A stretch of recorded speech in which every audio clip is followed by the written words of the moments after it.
मैं आपसे पूछ रहा हूं, या फिर अरे भाई गिना दीजिए ना। अरे मैं तो गिनाने को बोल रहा हूं, गिना दीजिए। काहे को यार, आप गिना दीजिए यहाँ पे कौन कौन है अभी यहाँ पे मंत्री है या कौन कौन एमएलए परिवारवाद से बना दीजिए। अरे भाई जनता अगर चुनेगी किसी को, आपको याद होगा पिछली बार 80 लोगों को टिकट दी गई थी, 5 लोग जीते थे। जनता ने किसको जिताया था? मैनपुरी जिताई थी कि नहीं जिताई थी? आजमगढ़ जिताया था कि नहीं जिताया था? बदायूं जिताया था कि नहीं जिताया था? अब अगर जनता किसी को जिताएगी तो हम जनता का अपमान तो नहीं कर सकते ना देश के अंदर में। ये लोकतंत्र है, जनता जिसको जिताएगी वो जीतेगा, जनता जिसको हराएगी वो हारेगा। लेकिन परिवार आ गया, जरा बता दीजिए। लेकिन हराया भी तो था। कमाल है भाई। 14 में हराया, 17 में हराया, 22 में हराया।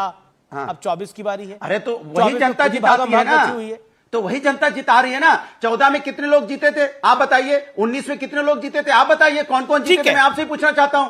सुधांशु त्रिवेदी इस समय की बहुत बड़ी खबर आई है। सुधांशु त्रिवेदी, बहुत बड़ी खबर आई है कि अब समाजवादी पार्टी अपना एक और कैंडिडेट बदल रही है। सूत्रों के हवाले से खबर है, कल चाचा शिवपाल यादव ने बोला था मेरे बेटे को दे दे, और अनुराग भदौरिया कह रहे हैं वो काबिल है और पार्टी चाहती है वो लड़े, कार्यकर्ता चाहते हैं कि वो टिकट लड़े, वो उनको टिकट मिले, वो चुनाव लड़े।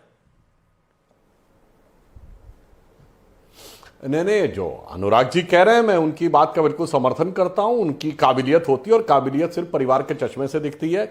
मुलायम सिंह जी जो धरती पुत्र थे, उनको पहले काबिलियत दिखी थी अपने भाई शिवपाल जी में, फिर रामगोपाल जी में, फिर बेटे में, फिर भतीजे में, फिर बहू में, फिर दूसरे में। तो मतलब वो बात ठीक है कि उनको उसी हिसाब से दिखती है, और आखिर में धरती पुत्र जो कहलाते थे वो केवल पुत्र के नेता बन के रह गए। यह स्थिति थी, इसमें कोई नई बात नहीं है। और मैं इसीलिए कहना चाहता हूं कि ये जो रैलियां हो रही हैं, 31 मार्च को जो रैली हुई, इसका ना लोकतंत्र बचाने से मतलब है, ना मोदी जी को हटाने से मतलब है। इसका उद्देश्य केवल परिवार बचाना है और अपने अपने भ्रष्टाचार को छुपाना है। वास्तविकता यह है, और इसी कारण से इसमें कोई नई बात नहीं। अगर अनुराग जी से पूछा जाए कि अपने प्रथम परिवार के किसी एक व्यक्ति का नाम बता दें, यानी मुलायम सिंह जी के फर्स्ट ब्लड रिलेटिव या अखिलेश यादव जी के फर्स्ट ब्लड रिलेटिव में किसी एक का नाम बता दें जो राजनीति में किसी ना किसी पद पे ना हो, तो नहीं बता पाएंगे। यह वास्तविकता में परिवारवाद होता है, और इस कारण से जब सारी योग्यताएं उसी आधार पर देखी जाती हैं तो नैसर्गिक नेतृत्व नहीं उभरता। जैसे भारतीय जनता पार्टी में पिछले 60-70 सालों में आप देखिए नैसर्गिक नेतृत्व उभरा, एक के बाद एक लोग ऐसे उभर के आए। अटल जी, उसके बाद मोदी जी, इस ढंग के नेता उभर के सामने आते रहे। इनके यहां क्या होता है कि जब से इनकी पार्टी बनी है तब से बिल्कुल एक सूत्रीय, एक स्वरूप में चलना। 1989 से 90 में इनकी पार्टी बनी थी, और तब से एक ही परिवार के हाथ में सब कुछ है। और जो हमारे अभी तिवारी जी बैठे हुए हैं, बताइए वहां तो क्या स्थिति आ गई। कहां स्वर्गीय बाला साहब ठाकरे जी कहते थे मेरे परिवार का कोई भी व्यक्ति कभी सरकार में नहीं रहेगा। बाला साहब ठाकरे जी का वीडियो अवेलेबल है जिसमें उद्धव ठाकरे जी भी बैठे हुए हैं, राज ठाकरे जी भी बैठे हुए हैं, और वो दोनों का नाम लेके कह रहे हैं मैं जब चाहूं तो उद्धव या राज में से कोई भी सरकार में आ सकता है, मगर ठाकरे परिवार का कोई व्यक्ति नहीं आएगा। और आखिर में वो जिजीविषा इतनी प्रबल हो गई कि जाके कांग्रेस के साथ समझौता कर लिया। ये कारण से समस्या होती है। तो आज की भारत की राजनीति की जो विचित्रताएं हैं, वो हमारे विपक्षी दलों की जो स्वार्थपरता है या जो सत्ता लोलुपता है, उसके कारण ये समस्याएं उत्पन्न हुई हैं। इनका भारतीय जनता पार्टी या मोदी जी से कोई लेना देना नहीं है। जो गृह मंत्री अमित शाह जी ने कहा था कि महाराष्ट्र में दोनों पार्टियां, शिवसेना और एनसीपी, एक पुत्र मोह में टूटी, एक पुत्री मोह में टूटी। तो वही स्थिति यहां किशोर तिवारी से जवाब ले लेते हैं इस बात का के साथ। किशोर तिवारी शिवसेना से, शिवसेना उद्धव गुट से। किशोर जी, नहीं, देखो जैसी जैसी परिस्थितियां आई महाराष्ट्र के अंदर, हमें सरकार देने के लिए उद्धव जी को आना पड़ा, और उन्होंने 2.5 साल बहुत अच्छे तरीके से सरकार चलाई। उद्धव जी नहीं आए, शरदराव पवार लाए शर्त रख के। ये तो आपको भी पता किशोर भाई बात, शरदराव पवार ने शर्त रखी कि उद्धव जी बनेंगे, और पॉलिटिकल पंडित कहते हैं यही करके उन्होंने उद्धव जी को फंसा दिया। ऐसा कुछ नहीं है। अब देखो ना कैसी आंधी है उनकी। मैं अभी बता रहा हूं सुधांशु जी, महाराष्ट्र के अंदर आपकी कितनी सीटें फंसी है महायुति में, कितने उम्मीदवार बदले जा रहे हैं। आपके उम्मीदवारों को टिकट नकारा जा रहा है तो वो पार्टी छोड़ दे रहे हैं। आपने एकनाथ शिंदे को लिया और उसके सांसदों को लिया, और आपने 4 सांसद उनके बदल दिए, वो सांसद बगावत पे उतरे। आप देखो ना आपकी पार्टी में कितनी बगावत हो रही है, महायुति के अंदर कितने कितना संघर्ष हो रहा है। और आप महाविकास आघाड़ी से लड़ोगे। आपका जो मुद्दा था, जो आप नहीं थे जब मैं बात कर रहा था, आपने महाराष्ट्र ये एक पूरे इंडिया में चल रहा है और अजीत पवार उसके क्लासिक एग्जाम्पल है। मोदी जी जो भी कहते हैं कि ना खाऊंगा ना खाने दूंगा, जी जी जी अजीत पवार जी को लेके जो किरकिरी बढ़ी है, क्योंकि अजीत पवार पर इन्होंने 8 दिन पहले बोला 70,000 करोड़ के करप्शन के चार्जेस है और उनको अभी क्लीन चिट देते, चार्जशीट में उनका नाम नहीं रहता। छगन भुजबल को क्लीन चिट देते। ऐसा नहीं होना चाहिए। ठीक है, जवाब ले लेते हैं। ओके, सुधांशु। वैसे मैं तिवारी जी से पूछना चाहूंगा, अजीत पवार जी को क्लीन चिट कब मिली थी? वो डेट बता सकते हैं आप? 2021 में किसकी सरकार थी? महाविकास आघाड़ी की सरकार ने उस केस को क्लोज किया। कोई भी कुछ भी बोल देता है और हम जहां तक कहना चाहते हैं, हम तो अपने आरोपों पे कायम है। यदि हमने किसी के बारे में आरोप रखा तो हमने किसी से केस विड्रॉ नहीं किया है। आप चेंज हो गए। आप लोगों की सरकार का आधिकारिक बयान था कि हमारी सरकार में कोई भ्रष्टाचार नहीं हुआ। एक मिनट पूरी बात कर लूं सर। महाविकास आघाड़ी सरकार का ऑफिशियल स्टेटमेंट था सरकार के तौर पे, बतौर सरकार, कि हमारी सरकार में कोई भ्रष्टाचार नहीं हुआ।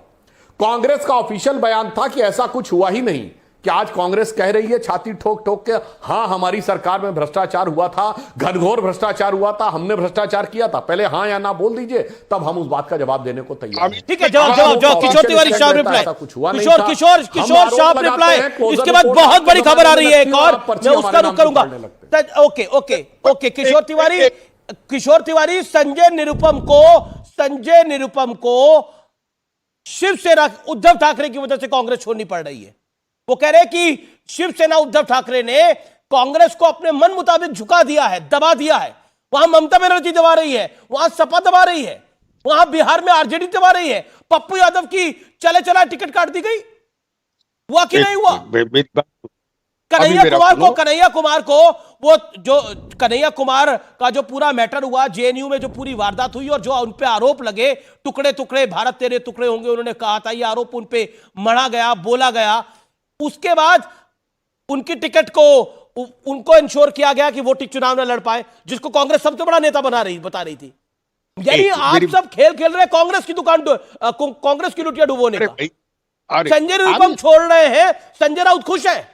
संजय निरुपम कांग्रेस पार्टी छोड़ रहे हैं, संजय राउत ताली बजा रहे हैं और आप भी ताली बजा रहे हैं। अरे आमिष, सुधांशु है ना बोलने को, तुम मैंने तो पॉइंट रखा आपके सामने, मैंने आपके सामने पॉइंट रखा। मेरे को जवाब देना।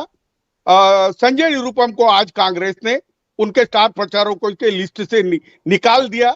इसका मतलब महाराष्ट्र के अंदर जो 21 सीटें शिवसेना को मिली है, उसमें कोई विवाद नहीं है, उम्मीदवारों में कोई विवाद नहीं है, कांग्रेस के सीटों में कोई विवाद नहीं है, शरद पवार के सीटों में कोई विवाद नहीं है। और सुधांशु जी, जो माहौल है अभी, जो माहौल है उसमें किसानों की नाराजगी। ठीक है, जवाब ले लेते हैं। सुधांशु आपका जवाब, सुधांशु त्रिवेदी आपका जवाब पूर्ण कर दो भैया। ओके संग, आपकी आवाज कट रही है, मैं वापस आऊंगा आपके बाद। सुधांशु त्रिवेदी 30 सेकंड। विपक्ष ने बोला सर 16 मिनट। इन्होंने कहा है सर, संजय निरुपम ने, इनको कहना है संजय निरुपम को स्टार प्रचारक की सूची से बाहर कर दिया। संजय निरुपम ने तो ओपनली बयान दिया कि कांग्रेस कार्यकर्ता खिचड़ी चोर का साथ नहीं देंगे। आपके गठबंधन सहयोगी और आपकी पार्टी के प्रत्याशी को सरेआम कांग्रेस का नेता, सामान्य नेता नहीं, जो मुंबई कांग्रेस अध्यक्ष रह चुके हैं, वो खिचड़ी चोर की संज्ञा दे रहे हैं और आप इतने पे खुश हैं कि स्टार प्रचारक नहीं है। क्या साहब, आप लोग यही समस्या है, सबके पुराने घाव इतने गहरे हैं कि संजय ज्वाइन कर रहा है, जो एनडीए ज्वाइन कर रहा है, वो आदमी क्या अच्छा बोलेगा हमको? सुधांशु जी, ये क्या चल रहा है? आप तो चारित्र्य संपन्न आदमी है, ऐसी घटिया राजनीति में आप कहां गिर गए? मैं वही तो कह रहा हूं, जिसको आप पार्टी में ले रहे हैं। ने कांग्रेस छोड़ दी क्या? वो कांग्रेस के नेता हैं और खिचड़ी चोर बोल रहे हैं आपके प्रत्याशी को। आपने कहा है वहीं रहो और किरकिरी करो, आपने कहा है। आपके पास कितने दिन से टच में है वो? अच्छा, कितने दिन से टच में है वो? आप उनका कृपा शंकर बनाना नहीं चाहते आप, क्योंकि आपको मालूम है वो किरकिरे वाले हैं, वो आपकी भी। अब देखिए, अब मुझे लगता है अमीश जी, आपको इंडी गठबंधन के दूसरे सहयोगी से पूछना चाहिए। अब शिवसेना ने यह कह दिया कि संजय निरुपम भारतीय जनता पार्टी से डिक्टेट ले रहे, मतलब कांग्रेस की बेइज्जती की इंतहा कर दी कि कांग्रेस का इतना सीनियर नेता जो अभी तक स्टार प्रचारक की लिस्ट में था, जो मुंबई कांग्रेस का अध्यक्ष रह चुका है, उसको शिवसेना कह रही है कि वो बीजेपी के इशारे पे काम कर रहा है, और उसके बाद भी कांग्रेस उनके साथ। ऐसे कहते हैं, हिंदी में कहावत होती है, 100 जूते खाएं तमाशा फिर भी देखें। नहीं, मैं एक बता देता हूं, महागठबंधन के अंदर संजय निरुपम ने जो कुछ भी कार्रवाई की, हम डिमांड करते हैं कि कांग्रेस ने उनको निकाल देना चाहिए। उन्हें संजय निरुपम कह रहे हैं कि कांग्रेस में वैसे ही काफी तंगी चल रही है, मुझ पर अपनी ऊर्जा खर्च ना करें। लेकिन दूसरी तरफ समाजवादी पार्टी के सीनियर नेता ने एक बहुत बड़ा बयान दे दिया है। एसपी नेता है, फॉरवर्ड